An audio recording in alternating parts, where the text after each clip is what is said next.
बघा, खूप जणांना एसी घेताना माहितीच नसतं की तो इन्व्हर्टर घ्यायचा की नॉन इन्व्हर्टर, आणि त्यातलाच मी पण एक होतो. तर खूप माहिती काढल्यानंतर खूप जणांना विचारल्यानंतर एसी घ्यायला गेलो होतो. तो माझ्या वडिलांचा ओळखीचा निघाला, तर त्याने पण आम्हाला सजेस्ट केला नॉन इन्व्हर्टर एसी घ्यायला.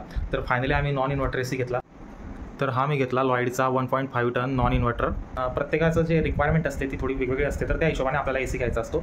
आणि ज्याप्रमाणे मी पूर्ण माहिती काढली, मला असं वाटलं की माझी जी रूम आहे त्यासाठी मला नॉन इन्व्हर्टर एसीच घेणं बेस्ट राहील.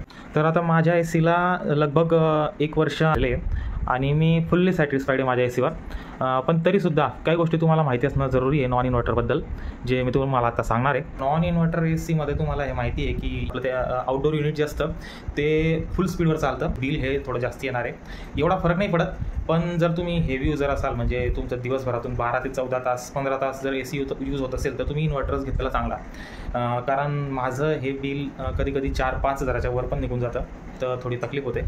आणि जे आउटडोर युनिट आहे ते खूप जोरात आवाज करतं, कारण हे फुल स्पीडवर चालतं. हे तुम्हाला माहिती असतं जरुरी आहे. या गोष्टीचा मला एवढा त्रास नाही, पण बऱ्याच वेळा थोडंसं हेच करावं लागतं. आणि आता मी हे 27वर ठेवलेलं आहे. आता मी जर हे कमी केलं तर लगेच आउटडोर युनिट हे बंद होतं आणि परत चालू होतं. तर हे असं कंटिन्यू यामध्ये चालू असतं, बंद चालू हे होत राहतं, आणि त्याचा आवाज कधी कधी तुम्हाला डिस्टर्ब करू शकतो. एवढंच आहे. बाकी इन्व्हर्टर आणि नॉन इन्व्हर्टर एसीमध्ये एवढं काही विचार करायची गरज नाही तुम्हाला. पण या 2 गोष्टी आहेत ज्या तुम्हाला माहिती असणं जरुरी आहे, जर तुम्ही नॉन इन्व्हर्टर प्रेफर करत असाल तर.